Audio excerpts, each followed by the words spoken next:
morning, ladies and gentlemen. I hope you are having a fantastic day. If you're new to the channel, my name is Parker Nierenstein, and this is Vehicle Virgins. I have owned this 2019 Mclaren 600LT for the last 3 months. And in those 3 months, I have put 1,500 incredible miles on the car. I have fell head over heels in love with it. The breathtaking looks, the roof scoop that makes the coolest noises in the business. The driving experience is next to none. It is so raw, so visceral, and honestly the most fun car I have ever driven in the canyons. As you guys know, I love talking about the downsides of cars because honestly, no car is perfect, and it gives you a more realistic view of what it's actually like to own said car. This has been the most challenging car that I've ever owned to come up with 5 legitimate things that I hate about it. It's taken some serious thought, so without further ado, let's get into some of the problems with the 600LT. But before we head out in the McLaren, I gotta talk about one accessory that every person with a car needs, and that is an OBD2 scan tool. Having an OBD2 scan tool gives you peace of mind, can prevent costly repairs, and save you money all at the same time. That's why I wanted to give a huge shout out to the sponsor of today's video, Fixed. Simply put, Fixed is the easiest to use OBD2 sensor on the market. Seriously, my mom could use this thing. It comes with this small but powerful sensor and instructions on how to download the iPhone app or at the Google Play Store. Then all you have to do is plug it into your OBD2 port, connect to it, and you're good to go. Let's check out the McLaren, shall we?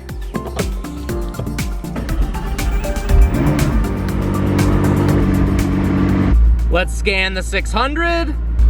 No problems detected. Check this out, you can even search for parts for your specific car once it's connected. While there's no issues with the McLaren, we were easily able to diagnose the catalytic converter issue with James' car in the last video. Fixed translates your issues into simple, easy to understand descriptions, includes severity and the problems that'll happen if you continue driving with the issue present. It even provides live data and in-depth diagnostics that any severe car enthusiast would find informative. And no matter what your level of car knowledge is, whether you're my mom or a professional, Fixed is the sensor for you. So what are you waiting for, guys? You know you don't have one, and you know you need one. So click the link in the description below to get yourself fixed. It'll seriously save you a bunch of money and give you peace of mind. Click that link. Let's get on to the video. Time to head off in the Purple Beast. This thing still needs a name. This video is actually kind of painful for me to make because I love this car so much. No hard feelings, I'm sorry. Pulled over on the top of one of my favorite canyon roads to talk about the first thing I don't like about the 600LT, and that is the front lift system. And I'll show you why. Front lift systems are incredibly important on supercars because, well, they are very, very low to the ground. So in order to get into gas stations, parking lots, people's houses, really drive just about anywhere, it's imperative that you have a good front lift system, especially because you don't want to damage that beautiful carbon fiber front splitter. Now, in my last 2 supercars, the front lift system was really easy. All you did was click a button in the center dash, the car would raise up, and then click a button to raise back down. The McLaren is quite a bit different. Now you'll notice from a quick look around the interior that McLaren has tried to put minimal buttons everywhere, and I really appreciate that, but this is one button that I really wish they would have put in the car. Scanning around, you can see there is no front lift button. So how do you actually raise the front end of the car? Well, they've combined the controller for the front lift with the control switch for the rest of the on-screen information. So if we go here, down to the left, we can see there's a little switch that actually has a picture of a car going up and down. So the normal way to lift the car is to go into the control panel, switch down all the way till you get to the lift, pull back to select, and then push the stock up to raise. Now the good news is that is a lot of different controls just to raise the car up. So McLaren has enacted a shortcut to make it a little bit easier. To raise the car, you pull up on the switch and then tap it up once again. To lower it, in theory, you hold it down, release, and then click it down once again. But it actually doesn't always work, especially depending upon what mode you're on in the screen. See, the car is raised right now, and in theory, using the shortcut, I should be able to push this stock down once, and then again to lower the car, but look what happens. It goes into the switch lighting. No, I'm just trying to lower the car. So in this mode, we're gonna have to go back all the way to the lift system, and then lower it. It's definitely not a huge deal, but just having a simple button to raise and lower the car, especially because sometimes steep inclines come out of nowhere. You don't want to be fiddling around and end up not raising your car. It would be nice to have. The other problem is it takes a really long time for the car to lower. So if you have to raise it up to bring it into a parking lot, let's say you're parking it out front of a restaurant, then it takes like seemingly 30 seconds or so for the car to go back down. The guy at the restaurant is ready to open the door for you and you're like, no, don't open the door, I've got to lower the car. Just a little bit annoying. The Mclaren 600LT is exceptional around the track because it's incredibly lightweight and has a very rigid carbon fiber monocage chassis. The only problem is, check this out. You see, they actually made the windshield extra thin to save weight. However, that combined with the carbon fiber rigid chassis has resulted in some 600LTs, some friends of mine, as well as 720Ss, cracking their own windshields. It's a little bit hard to pick up on camera, but as you can see, my windshield has developed a pretty severe crack. And what you can also see is there's no point of impact from a rock, meaning this car actually cracked its own windshield. Now, Mclaren says this hasn't happened very many times at all. In fact, they hadn't heard of the issue. Maybe it was coincidence that a couple of my friends had the same issue, but regardless, it was a little unsettling after 900 miles for my windshield to crack itself. Now, it's going to be completely replaced under warranty, but will it happen again? I definitely don't want to have to deal with that every 1,000 miles or so. Fingers crossed, this next windshield doesn't break, but that's definitely a really, really weird quirk that happened on the car. The next issue has to do with the tires. These bad boys right here, P0 Trofeo Rs made by Pirelli. Now, once they are warm, they have an incredible amount of grip on the track. This car feels phenomenal with the Trofeo Rs. Once everything's heated up, the levels of grip are absolutely astounding. The only problem is for road driving, they take forever to warm up. When you drive the 600LT in track mode, you'll notice on the right, we get a display of the tire temperatures, 77 degrees, 73 degrees, 78, etc. As you can see, the writing is in blue, which means the tires are cold.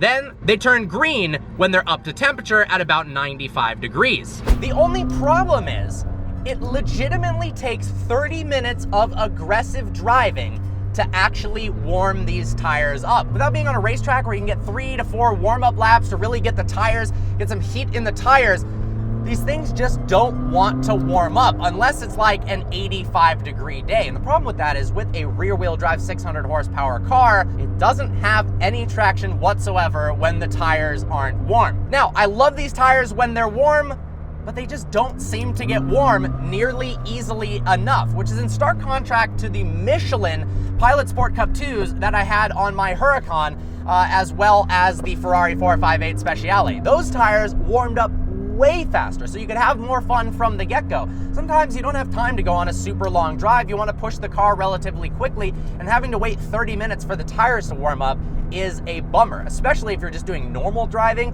These things take like an unbelievable amount of time to get warm. They also have a 50 tread wear rating. They last significantly shorter than the Pilot Sport Cup 2s. People are averaging 5,000 miles in their sports cars on these tires, as opposed to 10,000 plus in the Cup 2s. So this isn't a problem with the car, it's just for my style of driving, I would prefer a different tire. So I think honestly, I'm going to be replacing these with some Cup 2s so we can get a little bit more life out of them and they warm up easier. The Trofeo Rs are also not good whatsoever in the rain. The Cup 2s are significantly better.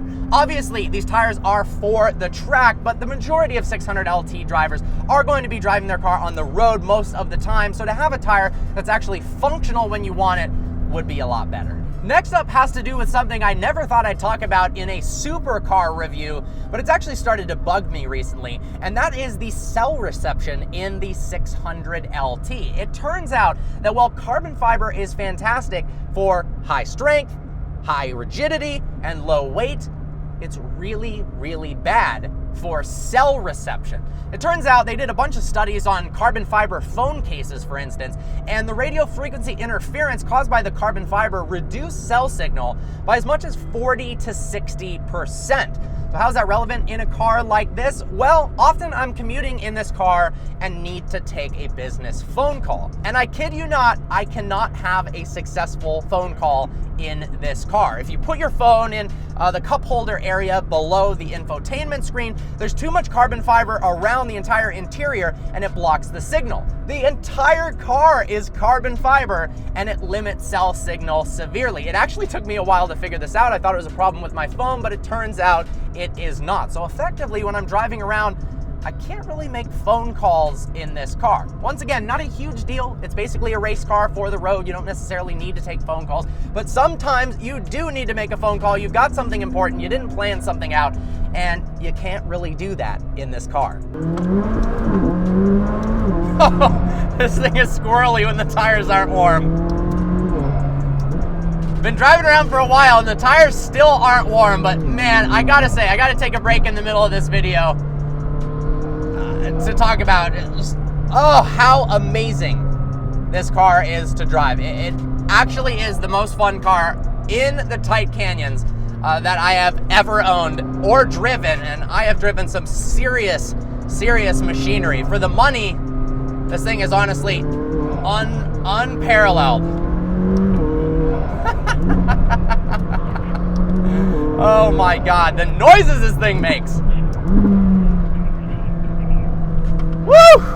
Now, the last thing I don't like about the Mclaren 600LT has to do with the windows. And this is not a Mclaren 600LT specific issue. Apparently it happens on the 570s and 720Ss as well. Still trying to figure out exactly why, but it is a common issue. Not a huge deal, but check this out. So when I open up the door of the 600LT, the window drops a little bit so that it clears the A-pillar. Window drops, and I open the door. Then when I put the door back down, the window goes back up. Now, unfortunately, I've been sitting here trying to replicate the problem, and of course, on video, I can't seem to do so. How coincidental is that? But every once in a while, when you close the door and you lock the car and walk away, the Mclaren decides on its own to lower either the driver's side or the passenger side window halfway down. I've come back to my car several times in the garage or other places actually where the window has been down to here. That brings a numerous amount of problems. One, somebody could reach in and steal your valuables. Two, if it starts raining, all of a sudden rain can go in and flood your interior. I believe it's software related, and like I said, it's not a huge deal, but I do have to double check to make sure my windows are up because I don't want to leave the car sitting there with them down. Hopefully there is a fix for this that's super simple. Right now I'm kind of a little bit dumbfounded. As you can see, I've had the car for 3 months and I could literally only think of 5 things I didn't like about it, and some of the 5 are pretty small, minor, and not that big of a deal whatsoever. I am absolutely in love with the car. It is such an amazing specimen, and if there are any 600LT Spider allocations still available, seriously, pick one up. You won't be disappointed.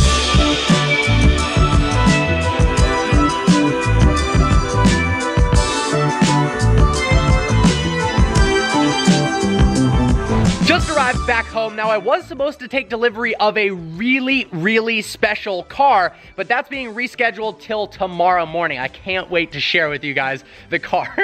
It is so sick. So instead, I thought I'd take this opportunity to ask you guys on my Instagram, @VehicleVirgins, do you have any questions about my ownership experience with the 600LT or the car in general? Here's what you guys responded. So, the first question comes from Mr. Neon Yellow. Have you had any electrical or reliability issues so far? Thankfully, I haven't had any whatsoever. There's definitely no doubt that 12Cs and 650Ss had their fair share of electronic issues, but nothing has happened so far with the 600LT. Next up, from Ahmed Delzagar 2001, can you race it against a 488 Pista and a GT2 RS? That would be epic. I 100% agree. That would be an insane race. I've got some friends with a GT2 RS and a Pista. Definitely need to make that happen. As a matter of fact, that reminds me, I need to review a Pista. From Daniel Schaefer 1, what mods are you going to do to it, or are you going to keep it stock for the experience? So that is something I've been debating quite a lot. If I am going to modify it, I would do downpipes and a tune. It would make a heck of a lot more power, sound more aggressive. I wouldn't wrap the car, at least not for a long time. I'm so in love with the color on it. it doesn't really need more carbon fiber. It's got every single carbon fiber option available. And then it brings me to the wheels. Now, I probably will change the wheels up at some point just to change the looks of the car. That being said, I did order the car with these wheels because I love the way they look. From Lambo Lover 87, how many 600LTs have the roof scoop? Now, I don't know the official number. This would be something that would be awesome to get a data point on for my own knowledge and everyone in general. But as of now, I'm assuming very, very few. I think I've only seen like 3 roof scoop cars in the United States delivered so far. There's one for sure in Europe, but I gotta say, this is just a rough estimate, less than 25 of them, but honestly, I'm not 100% positive. That being said, every 600LT I've seen on the road so far, and 99% of them from what I've seen, don't have the roof scoop. And that makes me happy because I think it's one of the coolest options on the car. It makes it stand out sound-wise and looks-wise from the rest of the pack, so I'm pumped no one else got it. From Luke Lynch 49, are you worried about it catching fire? No, I am not worried about the car catching fire. There's only been one video with fire-related stuff and a 600LT. It turned out the fire was put out quickly after the video ended. Of course, it didn't show that. The car did not burn down. And the only reason that it actually had as much flames and fire as it did is the car was being driven around the track for hours in extremely hot weather, and then it was revved for like 20 minutes. Any car, honestly, would probably explode at that point. So the McLaren held up better than most. But no, I'm not worried about fires whatsoever. I think the whole fire thing got blown way out of proportion. From TG Chin 9, he asked, is the car going to go up in value, maintain its value, or go down in value? They haven't released the total production number amount. They're saying it's limited to the few, but it's not a super, super limited car, especially because they're making coupes as well as spiders. I imagine lower spec ones over time are definitely going to go down a bit in value. We saw that with the 675LT. The only thing I'm hoping is that that roof scoop maintains some of the value. That being said, I didn't buy this car to go up in value. I bought it to drive it, so I'm not too worried about it. Some other people ask, am I going to be mileage conscious with this car? Not at all. Now, I got this question a lot. This is going to be the last question I'm going to answer. This one was from I'm Good Love. Interesting name. Why did you choose that model? Another couple of people said, why did you choose the 600LT versus the 720S? The 720S, especially if you didn't get a ton of options, would cost about the same as this car with every single option on it, and it's faster, is what people are saying. Yes, it is faster in a straight line. I chose this car, honestly, because it's more fun to drive. My type of driving style, the 600LT than the 720S. The 720S is faster, it's smoother, it's a bit more comfortable, but this car feels so much more raw. You feel so much more connection to the road. It's just more exciting, in my opinion, and I want to have exciting cars in the fleet. So that's why I went with the 600LT. Well, guys, I hope you enjoyed this video. Like always, please browse the channel and subscribe. I look forward to seeing you next video.